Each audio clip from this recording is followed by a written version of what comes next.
damay dem juste l'essentiel moom mooy remercier ñu fi ñëw les responsables yoo xam ne danoo bàyyi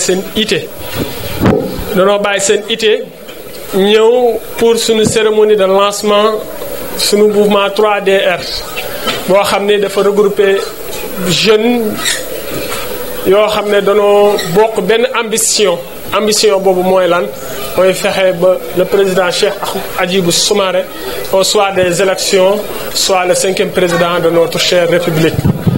Donc loolu moom moo tax ñu créé mouvement bi et incha allah rabbi après cérémonie bi danoo bëgg a étendre mouvement bi. Donc maa ngi leen di remercier yéen ñëpp toog kenn ku si nekk sa tur ak sa sant di leen jaajëfal wax par ma voix que mouvement bi ñëpp ñu ngi leen di adresser nos vifs remerciements. Je vous remercie. Man maay le responsable des jeunes au niveau de la commune de Thiès Ouest. Di rafetlu nag li xale yi organisé fii le mouvement 3DR ndax jóg nekk ay xale di bëgg a dem présidentielu Cheikh Hadjibou Soumaré tax ngeen jóg ngeen engagé wu pour ànd ak moom loolu on a à le saluer gi leen wax ni aussi dafa nekk yoon boo xam ni yombul benn yoon ndax li muy soxla du liggéey bu yomb daal yi leen wax na nag il faut être engagé le combat ne serait pas facile te du ko mës a nekk di ngeen gis lu ne di ngeen dégg lu ne dinañ leen wax lu ne mais na ngeen takku gëm li ngeen gëm ni moom la ñu àndal le soir du 24 février ñu yóbbu ko palais incha allah ci kàttanu borom bi et merci beaucoup. Mouvement de soutien à l'action de Gorgui, je pense que mot na 10 ans c'était en 2002 Balla Sarr a ngi nii il était le secrétaire général du mouvement.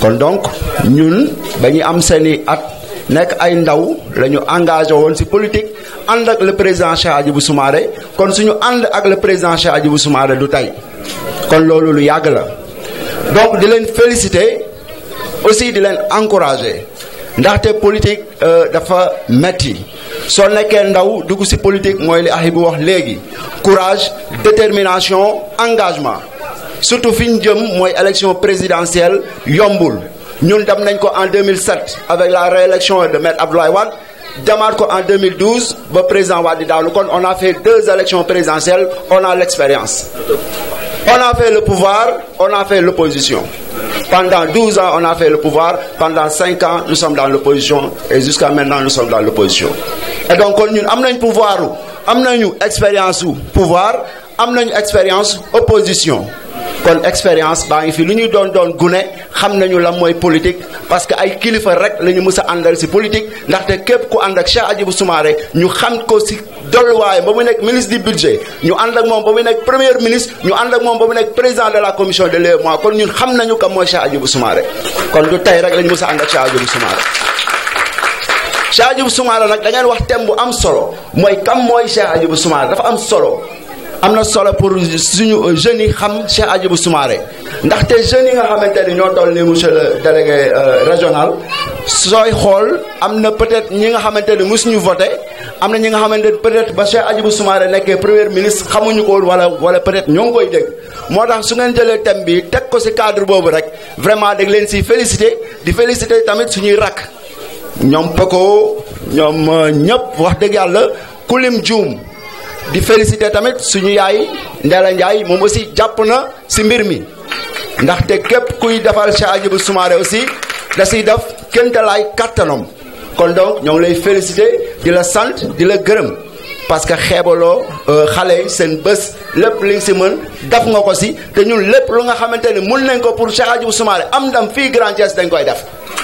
parce que tiituñu ci ragaluñu ci te dañ ci dem ba mu jeex looloo tax ma ne man su may wax damay toog jàkkaarloo ak yéen xam ne kii wax ak yéen ndaw la comme seen borom lépp lu ngeen mën naa ko lépp lu ngeen def mën naa ko def parce que jaar nañ ci combat de jeunesse te combat de jeunesse dafa war a tàng combat de jeunesse amul ragal amul tiit te politique nag ku amul fit dañ lay xooxatal te suñ la xooxatalee nga daw bu ñu daw lañ ñëw àndandoo ñun ñëpp bu leen tiit dara ñëw leen ñu ànd ñu encadré leen ànd ak yéen parce que ñoom ngi ñooy gis ñi ñëpp def nañ combat de jeunesse kon nag la jeunesse soxla nañu appui soxla nañu soutien wax ko le président Cheikh Hadjibou Soumaré la jeunesse de Thiès soxla nañ ku leen jàppale la jeunesse de Thiès soxla nañu Cheikh Hadjibou Soumaré seen wet la jeunesse de Thiès dañ leen war a jàppale ndax Cheikh Hadjibou Soumaré fii lay voté école Grand Thiès kon aaliba bi xale yi nañ leen jàppale ñu dugg si koñ bi comme ni nga ko waxee def ay proximité jox leen ay moyens jox leen ay jundukaay ñu mën a jàkkaarloog pouvoir bi nga xamante ni moo fi nekk parce que koñ bi bëri na ay candidats on a plus de 5 candidats dans ce coin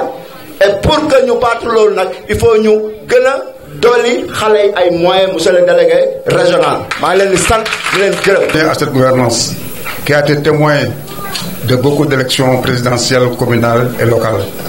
Je voudrais aujourd'hui lui rendre cet hommage, un hommage mérité. Remercier notre ami Moussa Sow aussi présent.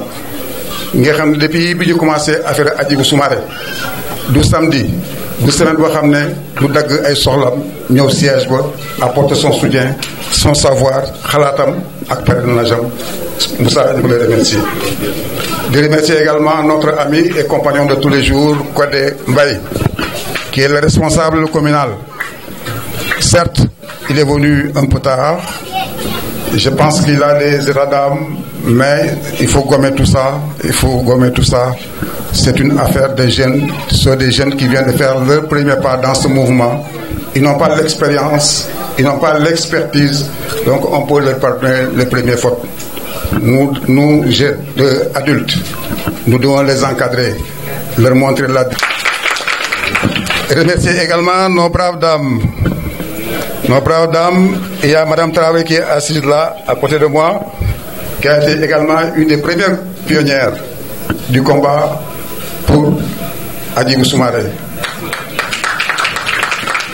On les appelait à l'époque les Amazones de Hadjibou Soumaré, c'est déjà en 2008. Elles ont été les premières femmes à organiser un meeting à Diakhao et également une tribune offerte au PDS pour que tout le monde vienne s'exprimer, se donner la main et créer l'unité. S'il y a eu l'unité en 2008 au niveau du PDS, c'était grâce à ces dames-là qui n'ont jamais fait de politique, qui n'ont jamais pris de cadre politique, mais qui sont engagées aux côtés de Hadjibou Soumaré pour apporter leur contribution. Et puis depuis 2008 jusqu'à maintenant, elle n'a pas désemparé. Elle est toujours à côté de nous, elle se bat nuit et jour, sans rien attendre de M. Hadjibou Soumaré. Nous avons également notre sœur Adama Traoré ici présente, qui est pratiquement une jumelle Andela. Nuit et jour, elles sont ensemble. Elles font les 100 pas, elles font les quartiers, et on voit les femmes avec, pour les solliciter, pour les encourager également à parrainer notre candidat Hadjibou Soumaré. Donc, comme on le dit, l'occasion est belle, il nous la faut chérir. Vous êtes des jeunes, il est vrai, mais aux ans bien nés, la valeur n'attend point le nombre des années, disait Corneille. Mais aujourd'hui, pour mon propos en tant que délégué régional, il faut d'abord camper la personnalité de Cheikh Hadjibou Soumaré. Qui est Cheikh Hadjibou Soumaré? Quel est son parcours académique? Quel est son parcours professionnel? Quel est son parcours au niveau international? Et pourquoi sa candidature? Une fois qu'on aura répondu à ces questions-là, nous serons suffisamment armés pour porter la parole, pour porter son programme et porter également la bonne parole à travers non seulement votre quartier, mais à travers la commune, à travers la région et à travers tout le pays. C'est cela que nous attendons des jeunes de notre mouvement. Cheikh Hadjibou Soumaré, nous l'avons dit, est un jeune de Thiès. On ne peut plus parler de jeunes, mais un notable de Thiès. Une personnalité de Thiès qui a fait ses humanités. Quand on dit quelqu'un a fait ses humanités, c'est de la classe de 3e à la terminale, c'est à ce niveau-là qu'on fait ses humanités. Une fois le baccalauréat obtenu et qui sanctionne les humanités, Cheikh Hadjibou Soumaré a intégré l'université Cheikh Anta Diop et en particulier la faculté des sciences économiques, d'où il est sorti avec une maîtrise. À l'époque, on parlait de maîtrise des sciences économiques, gestion des entreprises. Aujourd'hui, on parle de master. La maîtrise qui était préparée en 4 ans aujourd'hui a été répartie en 5 ans et c'est l'équivalent du master d'aujourd'hui qui est l'équivalent de la licence ou de la maîtrise d'autrefois. Donc après sa maîtrise en sciences éco, il a fait le concours d'entrée à l'École nationale d'administration et de la magistrature. C'était de l'appellation d'antan, d'où il est sorti également comme inspecteur du trésor. Ça, c'est son parcours académique, scolaire, secondaire et universitaire. Pour ce qui concerne son parcours professionnel, il a été affecté comme inspecteur du Trésor en Casamance. Après la Casamance, il fut affecté à Kaolack. De Kaolack, il vient à Bambey, d'où il partira pour le ministère de l'économie et des finances en tant que conseiller du ministre. Ensuite, directeur de la monnaie et du crédit, directeur du budget, directeur général des finances, ministre du budget, poste qu'il occupe 6 ans durant, sans interruption, avant d'être appelé à la plus haute fonction du gouvernement, c'est-à-dire Premier ministre du Sénégal. Auprès du président Abdoulaye Wade, il a servi à ce poste pendant 2 ans avant de rendre sa démission. Au Sénégal également, il faut noter qu'il est rare de voir des gens rendre leur démission. C'est des postes de sinécure. Un Premier ministre, sous Abdoulaye Wade, il a tout. Il a un palais, il a un budget, et il a des fonds politiques. Renoncer à ça par conviction personnelle n'est pas donné à tout le monde, et Hadjibou Soumaré l'a fait. Après avoir démissionné de son poste, j'étais témoin moi-même, témoin oculaire. Il a travaillé ce jour-là jusqu'à 23h. C'était la veille du Conseil des ministres. C'est quand il est parti qu'il a rendu sa démission. Après multiples discussions, parce que le président ne voulait pas de la démission. On lui a accordé un délai de passation de pouvoir et a dit qu'il était prêt pour le lendemain pour remettre le pouvoir au nouveau Premier ministre. Et ce qu'il a fait, séance tenante. Le lendemain, à 11h, à 15h, Hadjibou était prêt. Il est venu au volant de sa propre voiture, rendre le service, rendre les clés de son bureau et rendre également sa voiture de service. Il est rentré avec son propre véhicule. Un homme digne, sans état d'âme, il est allé se donner à d'autres fonctions, notamment les fonctions de conseil et de consultant sur le plan international, à Dubaï et à Paris, où il a ouvert 2 cabinets distincts et qui fonctionnent à merveille. Hadjibou aurait pu se contenter de son bureau de conseil ou de consultant. Les revenus sont substantiels. Il peut vivre lui seul et sa famille, jusqu'à son dernier souffle. Mais quand Abdoulaye Wade est venu encore trouver Soumaré là-bas, à Dubaï et à Paris, pour lui dire que le Sénégal a besoin de services au niveau de la commission de l'UMOA, il lui a dit, il a rétorqué, mais j'ai des partenaires, qu'est-ce que je vais leur dire? Allah, reconnaissant l'homme, a tiré sur sa fibre patriotique pour lui dire que si le Sénégal perd le poste, tu es responsable. C'est en ce moment seulement que Hadjibou Soumaré s'est résigné pour regagner la commission de l'UMOA, où il a été élu président de la commission de l'UMOA, poste qu'il a occupé 6 ans durant. 6 ans durant, qu'il a occupé avec brio pour conduire l'économie de tous les pays, 8 pays qui ont en commun l'usage du franc CFA. Sur le plan de l'agriculture, sur le plan des infrastructures, sur le plan de l'éducation, sur le plan de la culture, Hadjibou était sur un observatoire pour voir tout cela avec des experts avertis. À la suite également de ce parcours, arrive le nouveau régime dirigé par Macky Sall. C'est un homme d'honneur, un homme de dignité, un homme de parole. Il est allé voir le président pour lui dire: le poste que j'occupe est un poste du Sénégal. Vous êtes le nouveau chef d'État. Je me permets de vous remettre, vous pouvez mettre un autre Sénégalais, si telle est votre volonté. Le président lui a demandé de continuer à travailler, mais chemin faisant, il voyait que sa vision ne concorde pas avec celle de nouveaux dirigeants. C'est pourquoi, encore une fois, Hadjibou a rendu sa démission. Il a rendu sa démission, non pas pour aller croiser les bras et regarder les gens faire, mais pour se porter candidat, pour apporter des changements. Et c'est cela qui explique la candidature à Hadjibou Soumaré. Ce n'est pas une candidature qui tombe du ciel. Ce n'est pas une candidature par orgueil. Ce n'est pas une candidature par revanche, mais c'est une candidature de mission, de combat, pour réhabiliter le Sénégal, pour restaurer les valeurs, pour restaurer également les services publics de base. Les services publics de base au Sénégal, c'est quoi? Parce que les gens pensent que quand on parle de services publics, on parle de l'État. Non. Les services publics, c'est d'abord la satisfaction d'un besoin d'intérêt général. L'eau, c'est un besoin d'intérêt général. Chaque Sénégalais, où il se trouve, doit pouvoir trouver de l'eau en qualité et en quantité.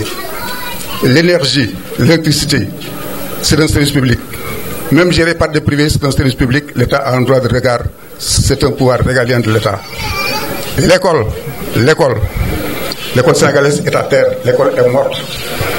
La santé est encore plus malade que les malades. La justice, n'en parlons pas.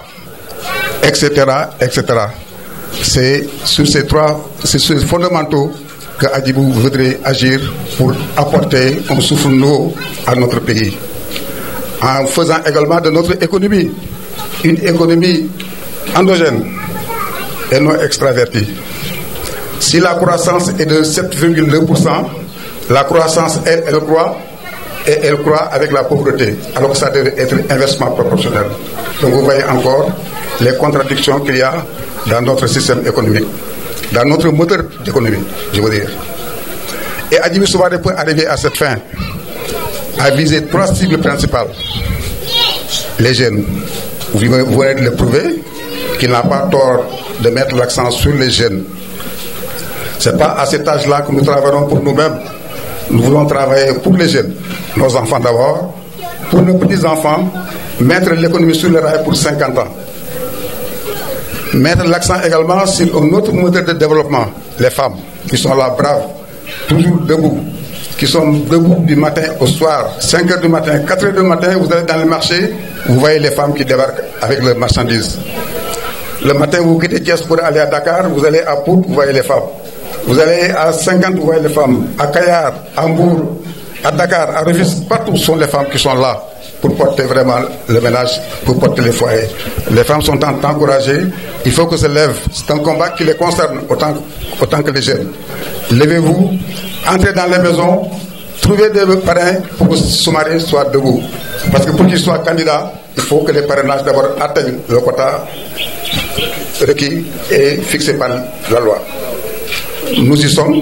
Hier, les jeunes de ce quartier sont mobilisés. Ils ont fait du porte-à-porte pour avoir le maximum de parrains. Il faut continuer dans cette dynamique, épaulé par vos sœurs, par vos mamans et par vos tantes. En plus des femmes et des jeunes, Soumaré a pensé également aux personnes âgées. Je ne parle pas des vieux. Je parle des personnes âgées qui ont tout donné à la nation. Leur savoir, leur savoir-faire, leur sang, leur expérience, leur expertise. Après la retraite maintenant, on les considère comme des citrons pressés. On veut les jeter à la poubelle comme ça. Et Hadjibou dit non. Avec les nouvelles recettes générées par le carburant, par le pétrole, par le gaz, il faut que ces gens-là aussi soient réhabilités et qu'ils se retrouvent une dignité dans la société. Que vous soyez dignes, que vous soyez des personnes autonomes et que vous puissiez encore vivre longtemps et en meilleure santé. Parce que l'espérance de vie, on le dit, est très courte au Sénégal, en particulier, et en Afrique en général. Ce n'est rien d'autre que la précarité dans laquelle les personnes de 3e âge baignent. Une fois que ce problème est réglé, je pense qu'on réglera beaucoup de choses sur le plan social, sur le plan de la santé, etc., etc. Donc, c'est vous dire donc, Hadjibou Soumaré, ce n'est pas un accident de l'histoire. Ce n'est pas un phénomène qui tombe du ciel. C'est quelqu'un qui a blanchi sous le harnais, qui a acquis un savoir, un savoir-faire, un savoir-être pour prétendre diriger ce pays-là qu'on appelle le Sénégal. Et nous souhaitons que dans un mouvement d'ensemble, tous, autour de Soumaré, autour de démocratie et de liberté, autour de nos alliés, qu'on puisse le porter au soir du 24 février 2019 à la magistrature suprême du pays, le Sénégal. Vive Hadjibou Soumaré, vive Grand Thiès, vive la ville de Thiès, vive le Sénégal. Je vous remercie. fas yéene nañu organiser yeneen mouvement étendre ko sur le plan national démb rek si porte à porte recensé nañ si 80 parrains pour monsieur Hadjibou Soumaré démb si sunu activité bi don de sang bi et donc c'est à travers des manifestations comme celle-ci si leen gën a mun a emmagasiner de parrains pour que ñu dollil ko sunu candidat et que le 15 mu daal di mun a nekk candidat beneen bu may wax mooy si sunu mouvement bi dafa regrouper des jeunes yoo xam ne dañoo dynamique les jeunes ambitieux yoo xam ne gëm nañ ni si président bi dee nekk président Hadjibou su dee nekk président ñoom ñoo koy fal parce que comme lu ñu koy waxee rek bii si français laa koy wax Frantz Fanon dafa ne toute génération dans sa relative opacité doit découvrir sa mission, la remplir ou la trahir. Nous avons découvert notre mission et nous ferons tout pour la remplir. loolu moom moo tax ñu daal di tëral mouvement 3DR bi pour jàppale Hadjibou Soumaré parce que jeunesse Sénégal jeunesse moom moo ko ëpp moo si ëpp pratiquement plus de 50% wu population Sénégal bi am nañ moins de 25 ans wala moins de 30 ans donc loolu lu baax la si ñun loo xam ne luñ gëm la luñ dëggu la moom moo tax ñu daal di jël tous les moyens à notre possession yoo xam ne xaaruñu si kenn certes bëgg nañ soutien mais xaaruñu si kenn lépp ñun ñoo koy defal suñu bopp donc loolu laa amoon lu may wax maa leen di remercier yi ñëpp. En politique, je dis bien, c'est pas le début qui compte, mais c'est la fin, c'est la finalité. Fini jëm moo am solo parce que fini jëm ñëpp xam nañ ko ñoo ngi ci parrainage tout ce qu'on veut c'est réussir le parrainage buñ ci jógee muy porter ak élection yi te tout ce qu'on souhaite mooy que au soir du 24 février comme ni ñu ko waxee ñu porter le président Hadjibou Soumaré à la tête vraiment de ce pays mooy sunu yéene moom lañ bëgg. Alors yéen nag yéen jeunes yi sachez que seen manifestation bi ngeen def nii c'est une parfaite manifestation man sama gis-gis mooy c'est une réussite. Et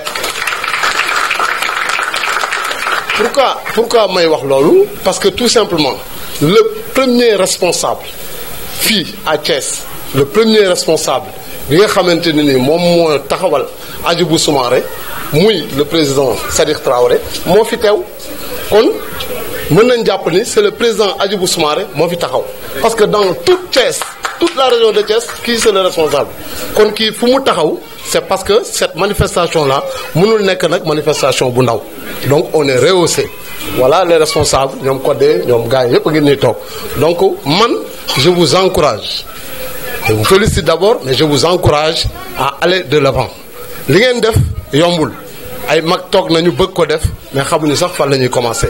sànq damay wax ak sama invité bi université Ziguinchor la nekk ba il était pas au courant des 500 bourses qui ont été offertes par monsieur Hadjibou Soumaré et au niveau de la région de Thiès ba am nañ 200 bourses yu ñu may tegal ko étudiants yi ñi am bac ku bëgg a def école de formation. Pour dépôt dossier bi c'est simple tu vas attestation ngay andi sa relevé de notes après nga def demande manuscrite pour préciser sa filière ak école bi nga bëgg a dem genre école yi tamit bëri na y a une liste d'écoles donc am ngeen possibilité def seen choix merci c'était tout. man maa ngi tudd Cheikh Naa Camara Dia maay président étudiant Thiessois yi nekk Ziguinchor tey dama fay ñëw en tant que membre de ce mouvement mais aussi dama fay ñëw en tant que étudiant en tant que Thiessois di leen remercier ci invitation bi di wax ni aussi tamit ñun suñu liggéey yëpp mooy porter candidature Cheikh Hadjibou Soumaré te incha allahu rabbi dinañ ci liggéey bu rafet aussi di demander suñu tonton parce que fekkee wuñu commencement waxtaan bi ndax dañoo xaw a retard tuuti mais dañuy laajte question bi ñu am Cheikh Hadjibou Soumaré lan lay préparer pour étudiants yi parce que jamono ji dañoo gis ni suñu jàng bi dañ koy foowee te ñun ay jeunes lañu jàng rek lañu am université metti na trop da ngay jàng ba année bi jeex doo def examen ñu naan la da ngay ñëwaat octobre da ngay ñëwaat yeneen mois pour eggale say cours def sa examen. Depuis je pense jeudi la quitté Ziguinchor vendredi laa yegsi donc yoon bi dafay metti dafay sori voilà beneen affaire bi ma bëgg a wax aussi mooy ñun étudiants Thiessois dañoo sonn trop ci université yi surtout Ziguinchor bi ma nekkee président ba léegi ñi ngi jéem a dox di gisanteeg autorités yi nga xam ne Thiès lañ dëkk pour ñu jàppale ñu mais kenn ku ne dañuy tëjal sa buut depuis 2 ans ngi nii on n'a pas reçu notre subvention te ñëpp xam nañ ne amical subvention moo koy doxal amical soutien yi autorités yi di ñu may moo koy doxal Thiès bu ñu tëjalee seen bunt donc ñun suñu nekkin Ziguinchor dafay metti trop sunu yeneen moroomu amicale yi dañoo am seeni logement bopp xam ne bu seen nouveau bachelier yi ñëwee fa lañ leen di dalal Ziguinchor 4 pavillons kese lañ am restaurant boo xam ne 250 places kese la war a jël en ce moment on est plus de 6000 étudiants à l'université Assane Seck de Ziguinchor loolu dafay mettre si ñun 4 pavillons yi pavillon bu ne maximum 4 étudiants moo fa war a nekk te 4 pavillons ñëpp xam nañ ni doyul si 5000 étudiants saqantuma ak 6000 te en ce moment ñi ngi commencé waat orientation yi y a beaucoup de nouveaux bacheliers qui nous contactent pour nous dire que à Ziguinchor amuñu fa benn mbokk bu leen di recevoir man bi may dem Ziguinchor xaw ma fa kenn il a fallu que ma def fa 2 ans pour am au moins benn famille d'accueil te famille d'accueil boobu dama loué woon seen kër chambre ñu dem ba boole ma seen bopp fayatuma fa jour bi may yegg Ziguinchor arrivé naa 19h université ba 23h aw ma fu ma dugg aw ma nu ma sangoo donc ñun ñu nekk Ziguinchor dañuy naqarlu autorité Thiès waaye ni ñuy comporté woo ak ñun tey Saint-Louis dañoo am seeni ñaari logement Kolda dafa am logement boppam amical Thiès bi nekk Ziguinchor amul sax benn néeg bi nga xam ne bu ay nouveau bachelier yi ñëwee fa la ñeen dalaleen te ñun ñi ngi def lépp lu ñu mën pour Thiès jëm kanam. Pendant les vacances on avait organisé des journées campus Sen pour jàppale suñuy nouveau bachelier dem nañ presque grande lycée yi nekk fii ci Thiès yëpp nouveau bachelier bu fi ne orienté nañ la expliquer leen lan mooy jàngu université donc ñun bu ñuy def loolu pour suñu dëkk donc autorités yi nekk suñu dëkk aussi dañ ñoo war a jàppale université dafa metti wax dëgg yàlla tonton ñi ngi bëgg nag suñu kàddu gii ñu fi yëkkati nga jàllale leen ko président Cheikh Hadjibou Soumaré te ñu ngi leen di ñaan aussi bu ñuy fekkee li ñuy wax gëmul leen ko ngeen déplacé wu ba Ziguinchor ngeen gisal seen bopp wasalaam. xam nga nit pour mu jàppale la il faut mu xam li sa soxla Hadjibou Soumaré nekk foon IMO la nekkoon dans tout le pays communes yi municipalités yi dañuy jàppale seen étudiants yi nekk au niveau des autres régions si c'est pas fait c'est parce qu'il y a une lacune parce que l'éducation depuis 1996 c'est un domaine transféré aux communes. Les communes ont obligation d'assister les étudiants soit ñu jox leen ay bourses soit ñu jox leen ay subventions si c'est pas fait c'est une lacune il faut en tirer toutes les conséquences pour que les choses changent pour qu'on change de direction pour qu'on change de régime pour qu'on puisse pouvoir vous aider. On ne pourra jamais vous aider tant que nous sommes dans l'opposition parce qu'on n'a pas les leviers du gouvernement mais Inch'Allah cette école-là qui est malade ce sera notre premier chantier. Et je vous dis, tous les professeurs qui sont tutélaires, en particulier les professeurs qui sont à la fac de sciences, sont membres de Démocratie et République. Nous avons mis en place des ateliers pour voir comment redresser ce problème de l'enseignement supérieur. Parce que le problème de l'enseignement supérieur, c'est quoi? C'est parce que les gens ne maîtrisent pas le système LMD. Le système LMD n'est pas maîtrisé en Afrique, en particulier au Sénégal. En France, l'année commence le 2 septembre et le 5 juillet, l'école est fermée. On passe à une autre année. Au Sénégal, on est encore à l'année 2016-2017. On est en retard d'une année. Il y a donc un problème. Il y a un problème d'abord du système, un problème, n'est-ce pas, de la politique à mener au niveau de l'enseignement supérieur et également la formation des enseignants. Il faut que tout ça soit maîtrisé. Que les enseignants soient dans de bonnes conditions, que les étudiants soient dans de bonnes conditions et qu'on voit également le problème des bourses. Avec Abdoulaye Wade, tout étudiant qui n'avait pas de bourse avec une aide, c'était un investissement. Pourquoi ne pas revenir à cette donnée fondamentale? Aidez-nous à nous aider et nous sommes prêts à vous aider.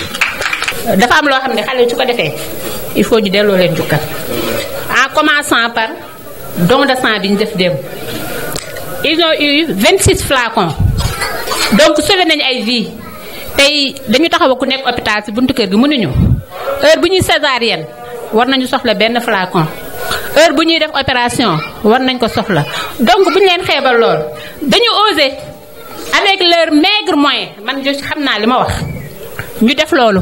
donc tey dama ne grand Sadikh soo demee ne Cheikh Hadjibou Soumaré muy seen mag yi toog ak ñoom ñëpp benn la mais nañ jox xale yi ay moyens parce que dañ bëgg a liggéey seen panel yi war nañ dem si yeneen koñ yi parce que duñ ko yemale fii dañ ko war a décentraliser yenn saa yi war nañu def ay tee débat war nañ ko organiser si yeneen koñ yi dem koñu ñoom Youssou Sène ëllëg ñu dem seeti ndey mati ëllëg ñu dem feneen donc il leur faut des moyens lu ñu mën a déplacer même bu dee ataaya bu dee dara parce que ay xale lañ lii kii wax ci étudiants yi ñun ñëpp vivre nañ ko parce que jaar nañ fac donc ku leen jàppale dëgg la état moo mën a def lu bari mais comme li mu wax ay autorité am nañu mën a jaar ci ñoom ba yegg ci état li ñu mën muy seen wërsëg muy seen yéene nañ leen ci jàppale parce que xam nañ ni dund étudiant dafa metti man jaar naa fa te xam naa li may wax xale yi dama ne sama doom yi jàppale leen jox leen moyen ñu liggéey parce que am na yeneen jeunes yoo xam ne ñi ngi taxaw te war nañ fa dem man nag maa ngi seen ginnaaw boo demee nga ne Cheikh Hadjibou Soumaré na jàppale xale yi parce que ils ont osé avec leurs maigres moyens te xam naa ci dara te ils ont réussi. pour que lii SME dans Thiès lii mun law ci biir Thiès mouvement bi dund ñu defal Hadjibou parrainage bu ñu paree ci parrainage dugg ci pré campagne bi dugg ci campagne bi gunge Hadjibou fu mu taxaw jeunes yi taxaw foofu pour mu ñu ko porter triomphalement. En tout cas, je vous remercie beaucoup.